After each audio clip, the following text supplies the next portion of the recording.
Guys, you must be thinking several times what will happen, within the cell, how the cell organelles they move, whether they move or not, how the vesicles are going to move from one place to another, containing the various substances within it. That means I'm talking about the vesicular trafficking, how it is going to happen. Suppose a day where the light is very intense. So all the chloroplast has to be shifted on the corner, or you have to shift the mitochondria a bit more, or you have to just make a spindle fiber. How exactly this is going to happen in the cell, and how exactly cell is going to hold its shape. If you just compare the plant cell and the animal cell, what you come across is the difference. Plant cell has a rigid cell wall that is going to hold its shape, whereas the animal cell is going to be protoplasm. That means it is without cell wall. How it is going to hold the shape?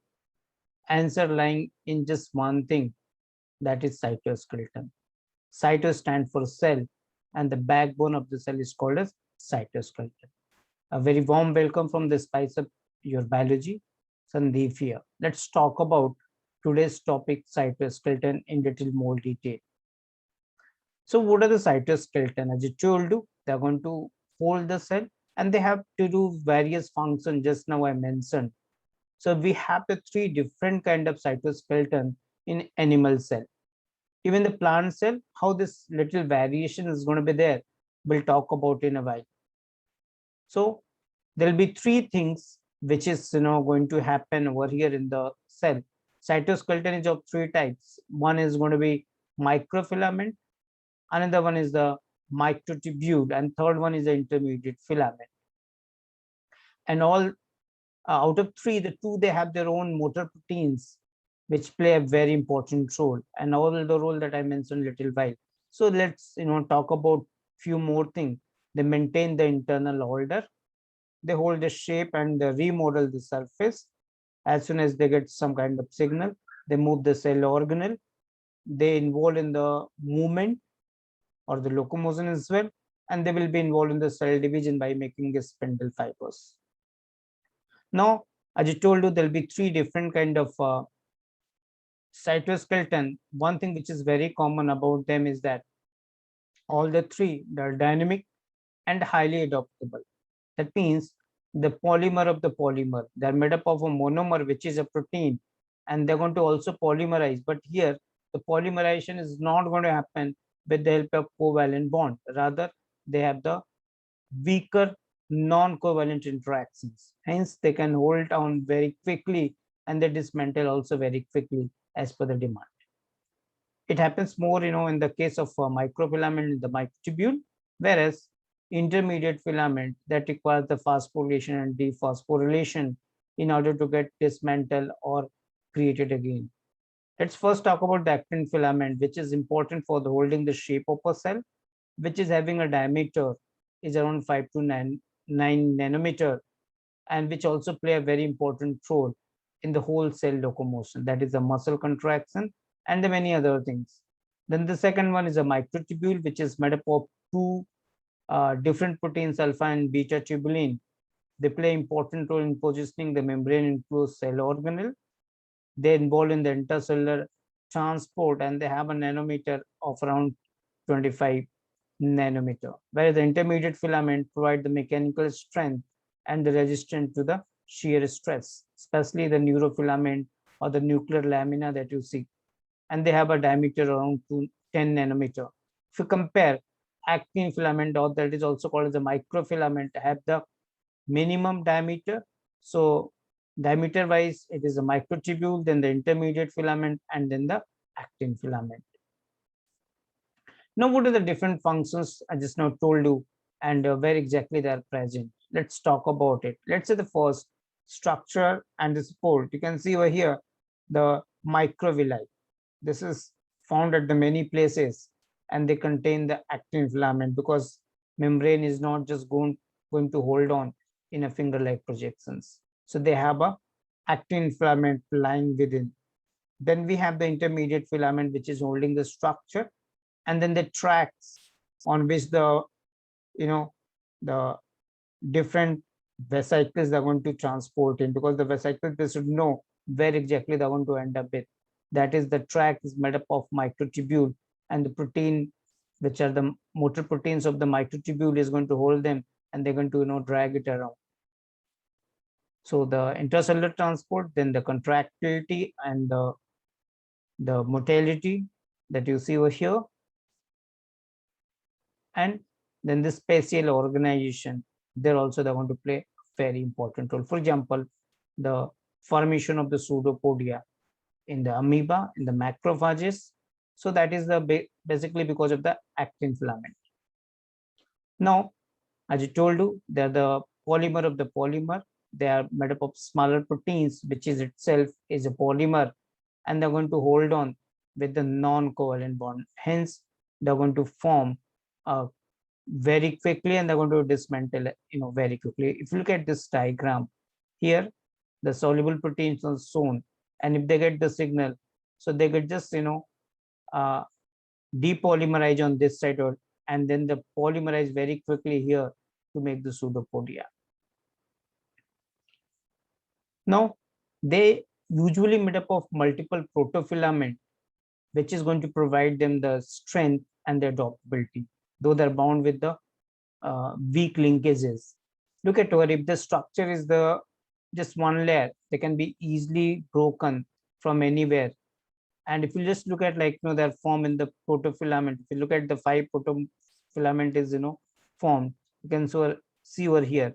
If they're formed broken into the middle, it requires more forces, and if it is moved from the lateral bond, it requires little force. So ends are going to be dynamic, means ends are going to be removed, or ends can be joined again. So this is what we call as dynamism. And if you see the intermediate filament, we'll discuss a little more. They form a rope-like structure. They're multiple folded, and which is going to play a very important role. And they're resistant to the bending and the stretching forces.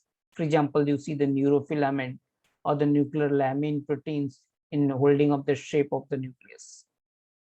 Now, if you see this, this is shown for the actin polymerization. So they require in the beginning the subunits, which is going to make the oligomer. This is called as a nucleus, and then on this the other unit they are going to be made up on. So these units, this process we call as a nucleation in the beginning, that is a lag phase. And once the nucleus is going to be formed, so they're going to polymerize very quickly. And once they reaches to a concentration we call the critical concentration, beyond that their length cannot increase, then it is going to enter into the steady state. And if you are just putting the nucleus directly, what will happen is that you don't require the lag phase, nucleation is not required anymore, and then directly the log phase will come, and then the steady state will presume. Now, if you see the structure, this is structure shown about the microtubule, which is made up of heterodimer, the alpha and the beta. Beta is going to be on the front side, alpha is going to be behind it. And this is basically made up of 13 parallel protofilament, and the length is going to be around 50 nanometer. And important thing is that they have the GTP binding site. Means if they're bound to the GTP, the polymerization is going to be in excess. If the depolymerization needs to happen, this GTP has to be converted into the GDP. And that is how the structures are going to be formed. So all the cilia, flagella, centrioles, spindle fibers are made up of microtubules only. Similarly, if you see the actin filament, they have the plus end and the minus end. We'll talk about what is the plus end and the minus end. And they have the ATP binding site as well. So if you look at the two parallel protofilament, which is going to twist around to make a right-handed helix. So plus end is one where the polymerization and depolymerization is going to happen very quickly. And the minus end is one where the depolymerization always going to exceed the polymerization. And these are the various processes which is going to happen within the cell. For example, actin dynamics leads to the membrane extension, as we have seen in the case of pseudopodia or the microvilli formation. Filament network bundles, which is going to form the cell structure. Myosin motors along with the actin is going to play important role in the contractility on vesicle transport. Actin bundles and the intermediate filament, they play important role in the cell adhesion, and lamine network, which is going to hold on the nucleus structure. Just now I told you the plus end, where the polymerization and depolymerization occur faster than the minus end. So microtubule will always have the beta subunit on the plus end, and the minus end will always have the alpha subunit. Whereas the actin filament has the barbed end, you can see over here, and the pointed end is always going to be of the minus end. Now, if you talk about the microtubules, one region which is very important is the MTOC, microtubule organizing center, where the spindle fiber basically formation occurs. What is this MTOC? MTOC requires another third kind of tubulin that we call the gamma tubulin, which is a center where the nucleus formation is going to take place. Nucleation occurs in the MTOC, and which is going to play in the end very important role in organizing the cell polarity. And the microtubule dynamics, the chromosome movement, and the microtubule assembly, polymerization, and the depolymerization. We have a motor protein called as kinesin will bind to the plus end, which helps in the vesicle and the chromosomal transport. Dynein, which is again a motor protein. And let me just tell you that all the motor protein they derived from the myosin only. Myosin is the oldest motor protein, and they all derived from that structure only. They have structure similarity as well. So dynein motor protein is going to always bind with the minus end, which is playing important role in directing the vesicle transport and the spindle assembly. Now, one phenomenon which is more common in the actin as well as in the microtubule, if you just look at, there'll be T form and the D form. T form is shown in the square and the D form shown in the circular structure. What is it? So T form suggests that here it is going to be in the GTP form, and the D form is one which is having GDP. So basic difference is that where we have the GTP, where the polymerization is going to take place very, very quickly. If it is the microtubule, this is going to be happening in that way. If it is the actin filament, is going to be ATP and the ADP. So if you look at the minus end, addition is slow and the hydrolysis catches up. That means more ATP is going to be hydrolyzed. And the plus end, if you look at, addition is going to be faster and the hydrolysis is going to be lagging behind. So critical concentration for the T is less than critical concentration of the D. Look at over here. Critical concentration, if you see this graph, will be lesser for the T form and it is higher for the D form. So the concentration is always going to be more than critical concentration of the T, but it is always going to be lesser than the critical concentration of the D. And this is where the treadmilling occurs. What exactly is the treadmilling? If you just run on the treadmill and you reach nowhere, same thing happen over here. Polymerization and the depolymerization happening at a pace. So net growth in the structure is not going to be substantial. So let's talk about the on rate and the off rate. On rate means the addition of the subunit, and off rate is the removal of it. And if you look at the unit that suggests off and on, they belong to the different kind of kinetic order. If you see the rate of reaction, that is going to be variable. Nucleation, as told you, it is a structure which is required in the beginning to make a polymer of the polymer. I just told you in the beginning, it is not going to have a structure which is bound with the covalent bond. So we require some basic molecule to be there, and that number is going to vary. For example, you require 13, or more for the tubulin, and you require 2 or 3 for the actin filament. So when the nucleation occurs, that is going to be the lag phase, followed by the exponential phase, and then the steady state will come. Critical concentration is the concentration where the number of the monomers that add to the polymer per second will be proportional to the concentration of the free subunit. So one value that is the critical concentration is that when the critical concentration reach, there the rate of addition is going to be equal to the rate of depolymerization or the subunit losses. And time course, just now I told you, the lag phase, growth phase, and the equilibrium phase. And the plus end is one where the polymerization is going to catch up, and minus end is one where the addition of the new subunit is going to be slower and the removal of the unit is going to be faster.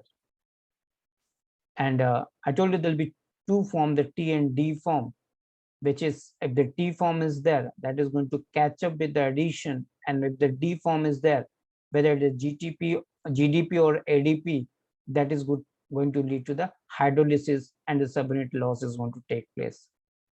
So there's a one formula, critical concentration is going to be equal to the KD, that is the dissociation constant divided by the KTO.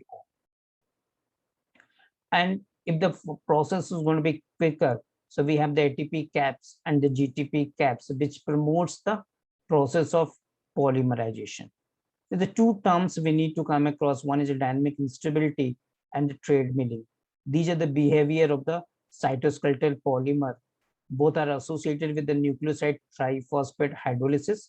Dynamic instability is believed to be predominant in the microtubule, where the treadmilling is going to be predominant in the actin filament. I just told you the treadmilling is one where the addition and the removal is going to happen at the same place. Hence, the size will not change.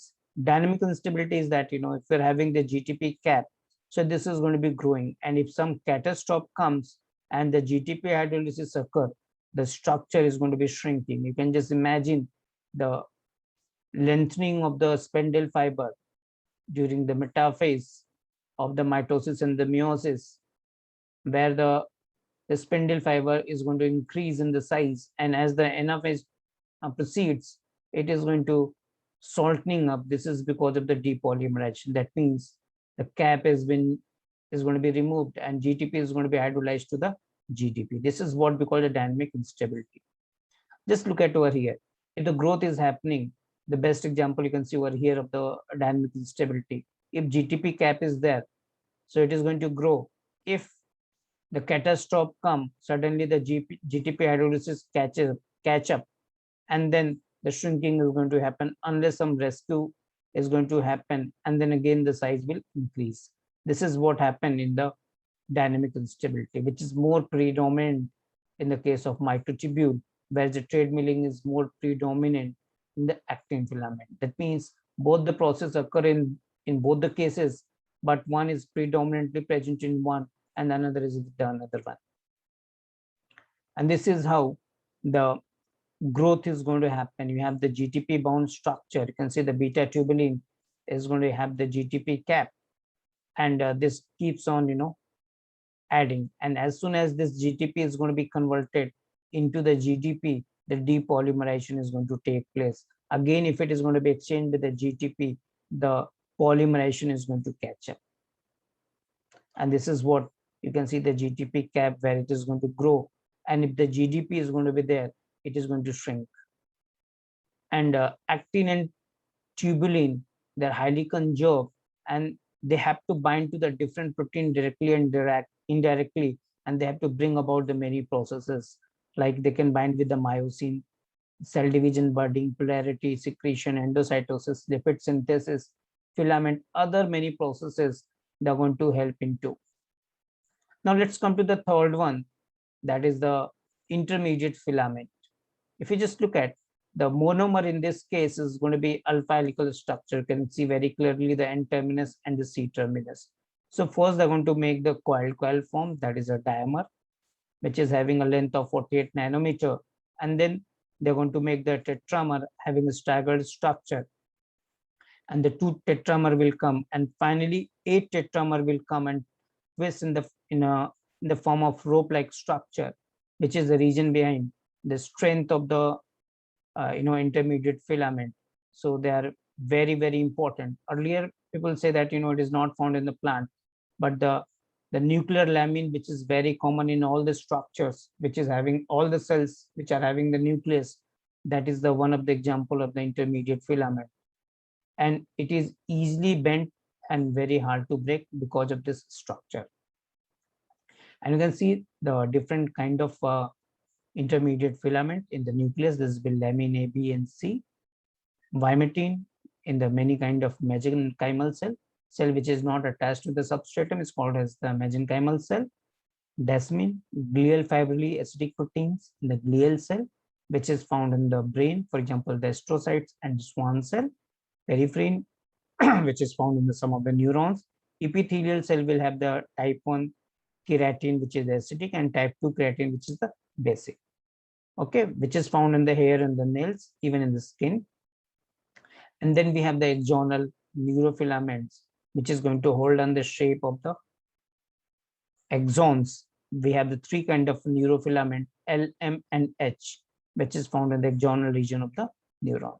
And if they have the mutation, so that could lead to the many neuromotor or neurodegenerative disease, for example, the ALS, amyotrophic lateral sclerosis, or Lou Gehrig disease, which is associated with the accumulation and abnormal assembly of the neurofilament in the motor neuron cell body in the axon, which is very, very important, because if it is going to happen, then the new neuromotor degenerative disease which is going to take place. Now, if you see the strength wise, viscometric studies, you will find microtubule, which is subjected to the deformation, and you see the microtubule easily deformed and then rupture, whereas the actin filament, they're more rigid but also rupture rigidly, whereas the intermediate filament, they easily deform but do not rupture so easily, hence play important role in the cell integrity. There are certain drugs which affect the actin filament and the microtubule. For example, the phaludin, we get it from the Amanita phalloides, which is a death cup fungus. They binds and they stabilize the filament. That is the reason if somebody consumes the death cup mushroom, will be very, very fatal unless the person is going to be fed with the raw flesh. Cytoskeleton, which caps the filament placent, spindolite, which is sever the filament, and latopulin, which bind to the subunit and prevent their polymerization. Whereas microtubule specific drugs, most of them are going to be used as an anti-cancerous drug. For example, the Taxol, we get it from a gymnosperm called as Taxum baccata. They bind and stabilize the microtubule. It is a wonderful anti-cancerous drug. Colchicine and colsamate, which is used for the depolarization. This binds and subunits prevent their polymerization. So they do not allow the chromosome to go to the one pole. Hence the diploidy is going to happen. It is going to double the chromosome number. Vinblastine and vinblastine, we get it from the periwinkle plant, which binds to the subunits and prevent their polymerization. Again, the anti-cancerous drug. And nocodazole, which also binds subunit and prevent their polymerization, can be used in the treatment of the cancer. This is the structure of the Taxol, and this is the plant shown over here, which is a wonderful anti-cancerous drug, which is being used in the chemotherapy of the cancer patients. Similarly, the question being raised whether we have something like microtubule and the microfilament in the bacterial cell, answer is going to be S. FTS jet, which is going to make a jet ring like structure, which is similar to the tubulin. Similarly, there's another protein called the PAR-M, which is very important for the partitioning of the plasmid during the division in the bacterial cell, which is similar to the actin. So they are the homolog, not the analog, that you have to keep in the mind. Now there's a certain protein I told you, like in the MTOC, the third kind of tubulin, there's a gamma tubulin, which forms a ring, which is very, very important, the nucleation and the further elongation of the microtubule in the form of spindle fibers. There are the many other proteins which can bind with the actin to make the structure specific. For example, the fimbrine found in the microvilli and the stereocilia. Then we have the alpha-actinine, which is found in the filopedia and lamellipodia, or in the stress fiber. Spectrine, which is found in the cortical network. Dystrophin, which is involved in the muscular contractions. Filament, which is again the part of the filopedia. Then we have the fascin and villi, which is again the part of the filopodia and the microvilli in the intestine and the kidney plus border cells. Similarly, some proteins, they can also bind again with the actin, the covalent, which is dissociate from minus end, it is going to bind. If anything which is going to bind and promote the particular region, so they will lead to the polymerization or the depolymerization. For example, severin, which is going to sever the cap plus end, that means it is going to lead to the depolymerization. Similarly, we have the gelsolin, capjet, tropomodulin, ARP23 complexes. Now, similarly, there are certain proteins, they also play important role in helping out the microtubule. For example, the MAP1, which assemble and stabilize the microtubules, MAP2, which is found in the dendrites, MAP4, which is found in the most of the cell and stabilize the MTs, tau, which is found in the dendrites and the axons, which plays a very important role. The role of tau has been proven in the development of the Alzheimer. CLIP 170, which cross-links with the MTs to the endosomes. Then the certain microtubule destabilizing protein, for example, the Keratin, which is going to lead to the microtubule severing, or pectin or stathmin, which is found in the most cell type and binds to the tubulin dimer. Hopefully, you have liked this lecture and watch it till very end. It has a lot of information which is going to prove very, very beneficial in upcoming examination. If you keep these concepts in the mind, that will definitely help in cracking those examination. Basically, this will help in both the section B and the C. Thank you very much for listening this my lecture. We'll see you in the next lecture again. Thanks a lot.